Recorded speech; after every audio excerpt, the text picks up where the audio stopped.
Good morning, Rye Guy here. This is going to be a very different video because, yeah, this is not mine. This was dropped off to me by a buddy of mine. He's having some issues with it for overheating. So I don't normally work on snowmobiles. In fact, like 0 times I've worked on snowmobiles, but an engine is an engine to me. So we're going to take a look at what possibly could be the cause of the overheating. I verified with him a couple things before we kind of decided on what we're going to do.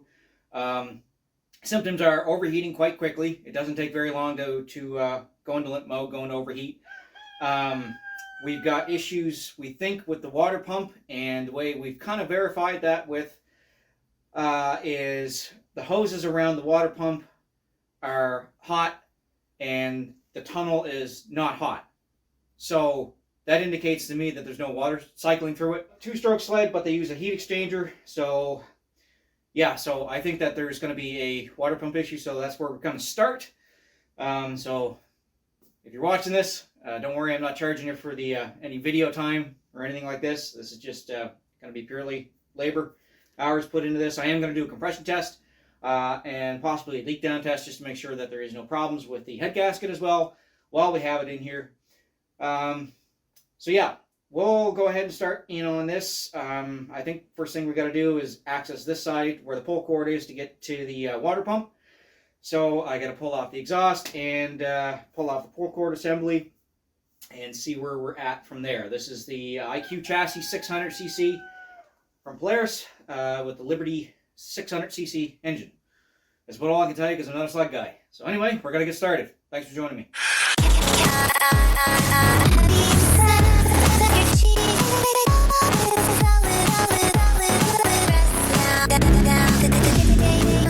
Okay, so we don't have a spring puller, so just a loop of wire will work.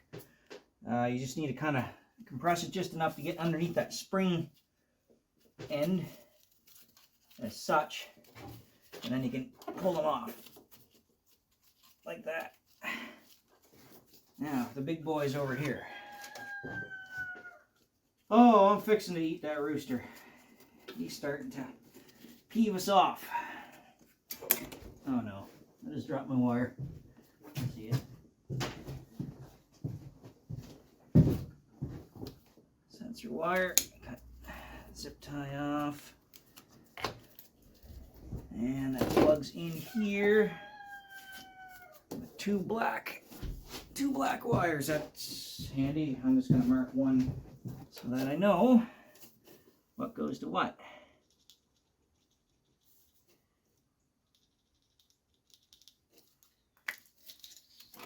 Okay, here's that.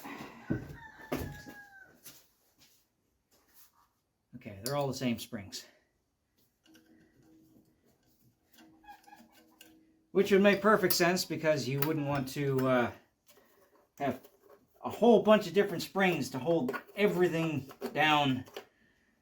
Oh, make sure you save that. That's the sealant for your muffler. Ooh. I don't know if you can see that on camera, but there's a lot of oil in there. Woo, yeah, there's a lot of oil in there. Okay, well, keep that in mind. I know it's a 2-stroke, but that's a lot of oil to be in a header. Alright, that's out of the way. Now I think I actually have to remove the actual muffler here. Which again, springs.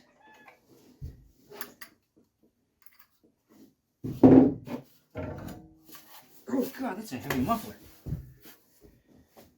Well, because engineers hate everybody that works on things, they've conveniently placed the water pump assembly at the very bottom front end of the engine. So that's helpful. So it looks like I'm going to have to take the actual header off so I can get down in there and get at the water pump. So that is the water pump assembly down there. Okay. All right, so let's not complain. Let's just get the job done. Put that back on there. So I gotta take off the header. And as I was checking to see what bolt size this is, I put a 6mm Allen key on here and just noticed that it's just loose. Yeah, okay. Oh, what a pain in the nuts this was.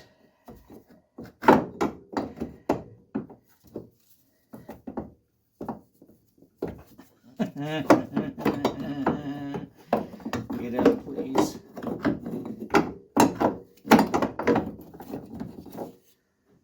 Well, that is still a pain to get at. Are you kidding me?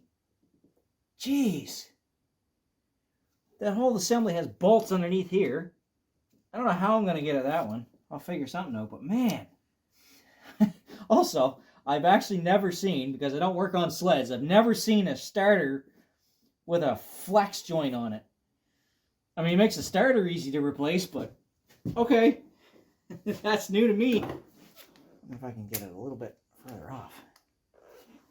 It'd be great if I can just get that where I want to get it off the hose. There we go. So that's off the barb, so I can pull that off and try to do this somewhat cleanly. Oh God.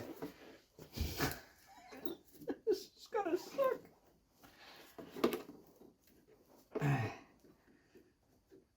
Ah! What a disaster. Well, the bottle's empty. That went on the trailer, so. Try to get as much of this coolant out, though. Over the trailer, over my garage floor, whatever. Do what you gotta do.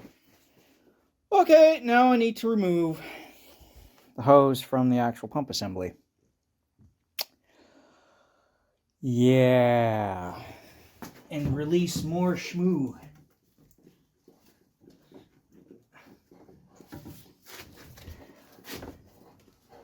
Something's moving. There it is.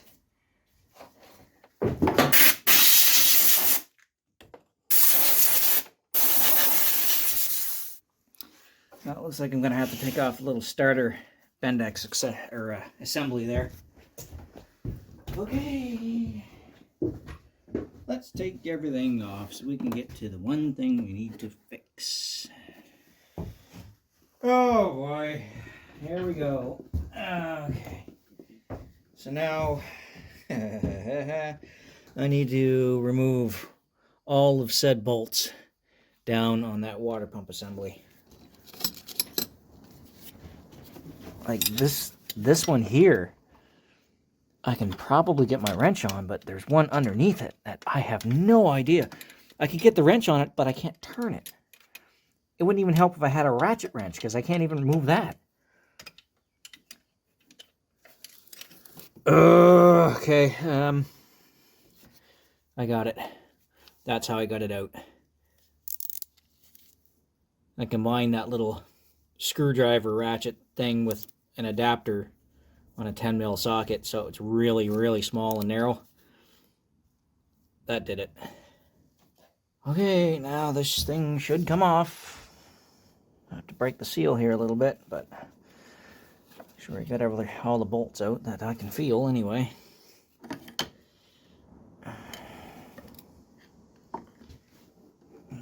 There's nowhere I can pry on this either. Why would there be?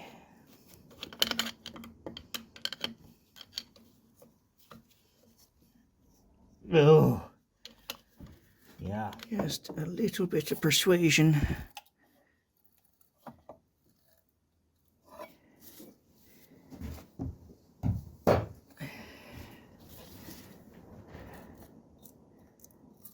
Okay. Okay. Okay. Come on, come on, come on, come on. Okay. Alright, well, there's no damage there. Looking for signs of cavitation. That's good. For the most part, the gasket came off on that end, so. Okay, so we found the problem. So, There's a shaft that goes through here from the engine, obviously. This is the impeller. Well, I shouldn't be able to take the impeller and spin it. So, diagnosis is correct. Needs new impeller. Okay.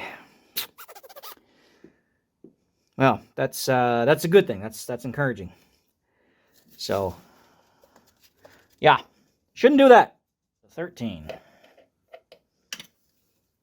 Tis a 13. Yeah, that's gonna try to spin that engine. If I can see the flywheel moving, so it's trying to spin the engine. See if I can block up the primary clutch. I'm just gonna hold the primary clutch still with a rod here while I attempt to get in there and loosen this off. Should be standard thread. Okay, what way does this want to turn? That way, okay.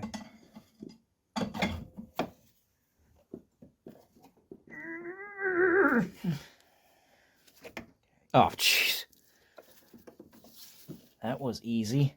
So this shaft actually is, there's two flat sides on this little shaft down here. There's the flat side here and a flat side here. And in the impeller, you can kind of see where the flat sides were. There should be a flat side here, which is rounded off. Focus. Focus! And there's a flat side here that's rounded off, and hence why it's just spinning on that shaft. So, new impeller. Okay, let's get that ordered. Yeah, and I'm gonna clean up the gasket stuff here.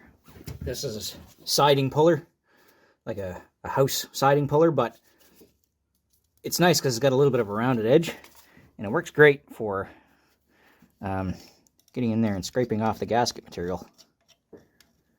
So, without damaging the case, that's the big thing. And I'm just doing a little bit here, and you can see it's peeling it right up and not damaging the case.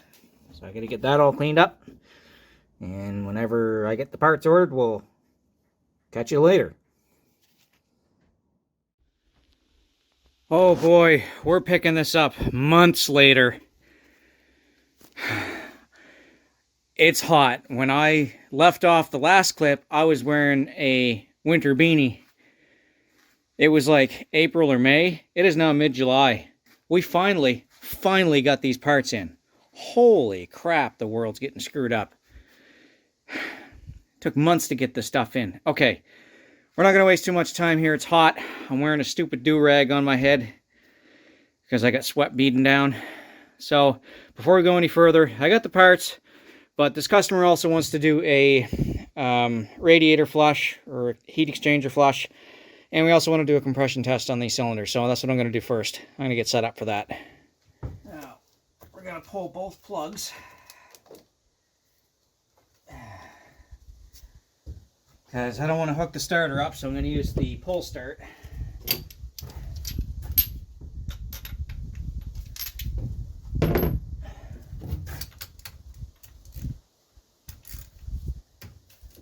Wow, that was in there loose.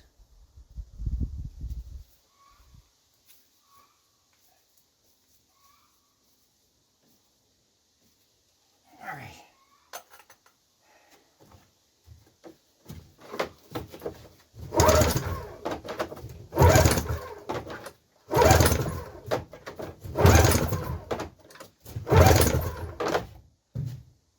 All right. We are sitting at 132 psi.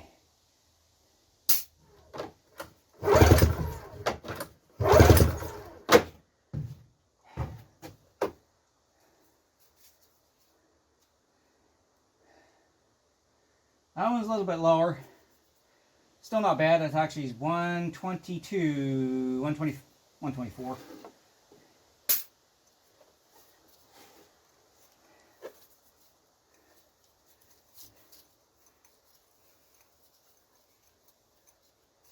.10 psi down. It's I prefer to see a variance of about 5 psi, but that's still not bad. Still getting lots of compression. Okay, so whether or not this is the right or wrong way to do this, the job's going to get done anyway. So the two heat exchangers, the back one comes up from here, recirculates into here.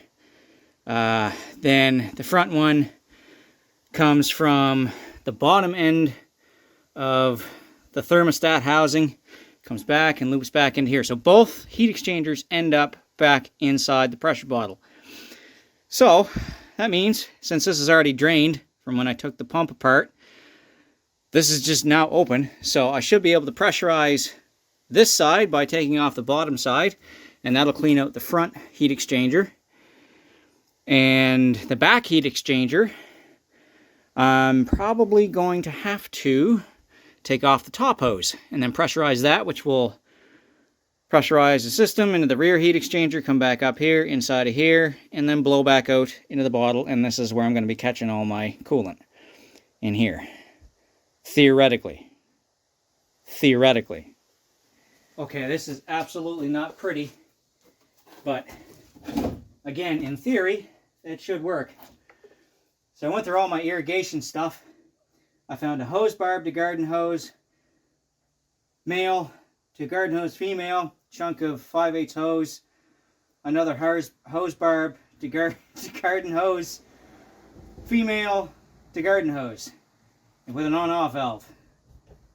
Okay, just double check everything. It's going in the heat exchanger. It's coming back up here. It's going to dump in the bucket. Oh, this could be messy. Let's hope not. Contact. Oh, it's working. A little bit of a leak, but it's working. That worked beautifully.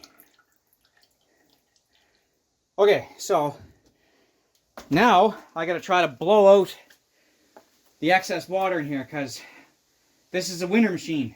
Water, freeze, bad, blow up. So, okay. We got that out of the way. I'm going to disconnect this and try to see if I can get some air in here now. That's working.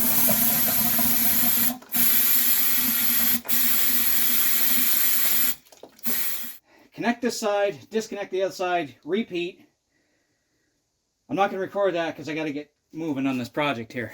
Okay, so I didn't bother to record anything going back together because you've already seen me take it apart, so there's no point in doing that, just for the sake of a longer video. Both heat exchangers are flushed. We're actually at the point now where I want to start putting fluid in this thing, some coolant. We got everything buttoned up. All the hoses are clamped back onto where they should be. System's closed back up. I know that there's going to be a lot of air pockets and stuff like that in here. Starter's back together. I'm not going to put the manifolds and exhaust on just yet. I want to try to get as much fluid in here as I can as coolant, because it's going to be easier for me to check to see if there's any leaks in any of the hoses I took off, as well as this cover here. So basically what we want to do is get the highest point in this whole cooling system up high as we can. So I've got the jack underneath here, and there's a bleed screw right here that I'm going to be removing, but I want to get this bleed screw up above, if I can, the level of the heat exchanger in the back, so that when I start pouring fluid in here, it's going to follow, and then the air is going to work its way to the highest point. So that's what I'm going to do now.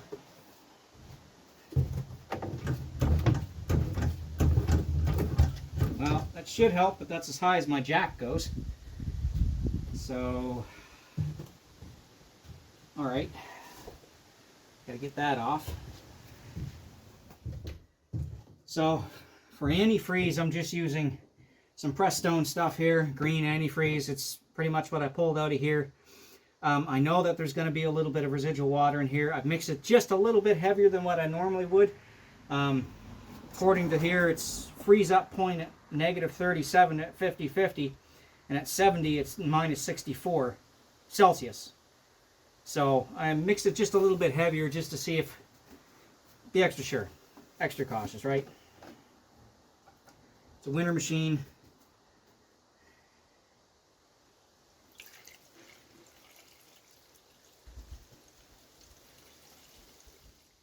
can see it's starting to drop a little bit, and I can hear it bubbling some, so we'll just let that sit for a second.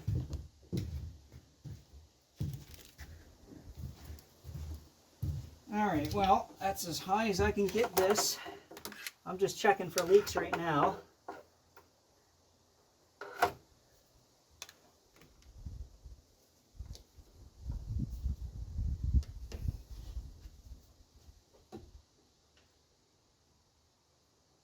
That all looks pretty good, so I'm going to put this thing back down. And I'm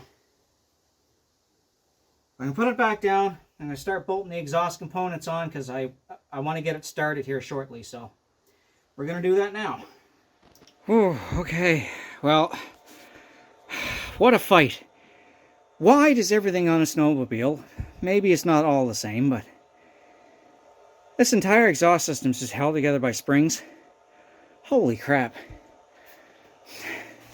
What a fight.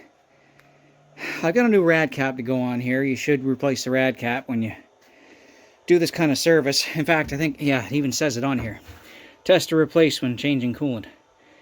Well, we did change the coolant, so yeah, I'm going to pull this out, but I want to pop the belt off, and I got to figure out how I'm going to keep this thing cool while I do a couple heat cycles on it. I haven't figured that one out yet, but we'll figure something out. I got to pop the belt off. Here's the problem. Belt removal. Turn the L wrench clockwise to open sheaves and replace belt.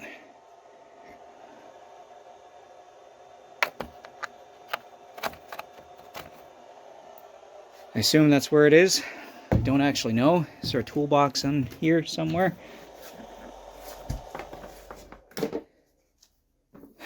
Well, I got it. But my God, you cannot get at anything on these machines.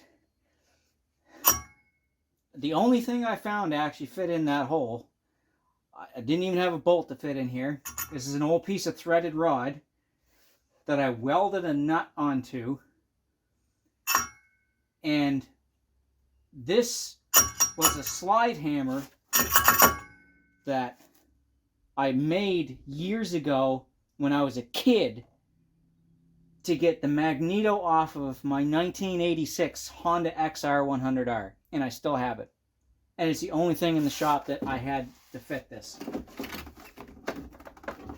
Wow, man.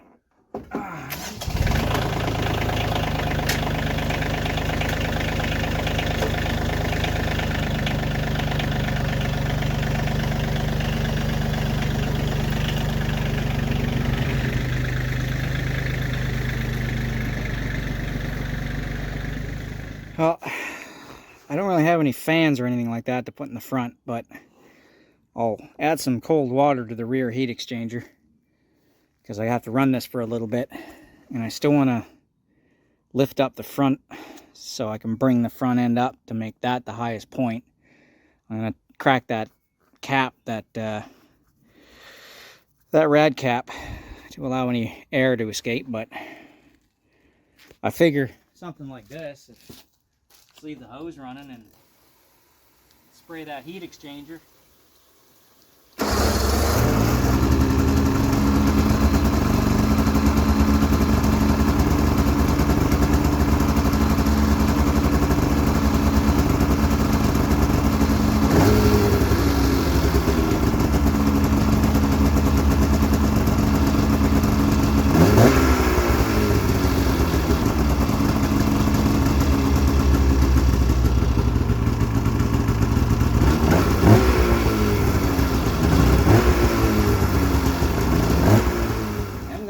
Run a little bit longer, but I'll put the hood on because I want to see the gauge.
I think that's a success.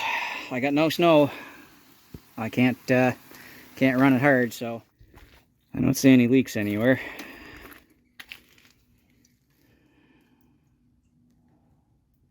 So I think we got her. Pop that belt back on and call her a day.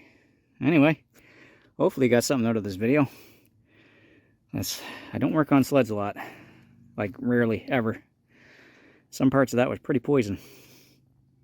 Anyway, hopefully you got something out of that video, and that's how you change a water pump on an IQ Tour chassis. Yeah, see you in the next run. You won't send me on this. Raw guy out.